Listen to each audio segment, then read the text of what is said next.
का रवा जानत बानी की उच्च कोलेस्ट्रॉल के चलते दिल के बीमारी, स्ट्रोक, अवूरी स्वास्थ्य के अवूरी गंभीर मुद्दा हो सकता। लेकिन एगो निमन खबर ई बाकी आप अपना खान पान में कुछ साधारण बदलाव करके अपना कोलेस्ट्रॉल के कम कर सकतानी। 5 गो ऐसन खाद्य पदार्थ जवन आपके कोलेस्ट्रॉल के जल्दी कम करे में मदद करी। 1.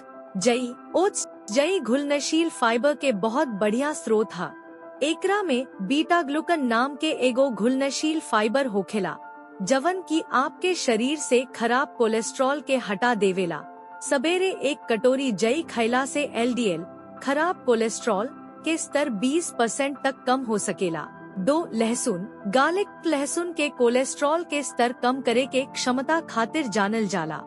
एकरा में एलिसिन नाम के सल्फर के यौगिक होखेला जवन की LDL खराब कोलेस्ट्रॉल के कम करे में मदद करेला।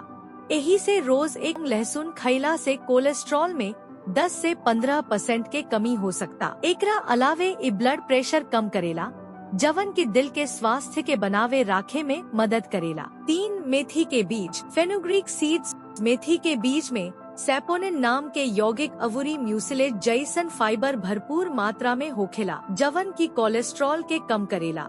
ऐसे मेथी के बीज 4 से 6 सप्ताह में LDL कोलेस्ट्रॉल के 25% कम कर सकता। आप एकरा के सब्जी में मिला सकतानी चाहे रात भर भिगो के सवेरे खा सकतानी। 4. हरी सब्जियां।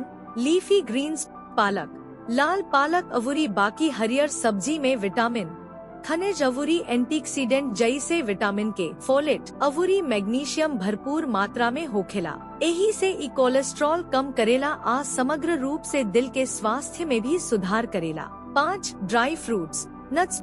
बादाम अवूरी अखरोट में फाइटोस्टेरॉल अवूरी ओमेगा 3 फैटी एसिड जैसन हेल्दी फैट होखेला जवन की खराब कोलेस्ट्रॉल के कम करेला। रोज 1 मुट्ठी नट्स खैला से LDL कोलेस्ट्रॉल में 10% तक के कमी हो सकता। एक खाद्य पदार्थ के अपना आहार में शामिल करके आप अपना कोलेस्ट्रॉल के स्तर के नियंत्रित कर सकतानी अवूरी दिल के स्वास्थ्य में भी सुधार कर सकतानी। तका इंतजार बा।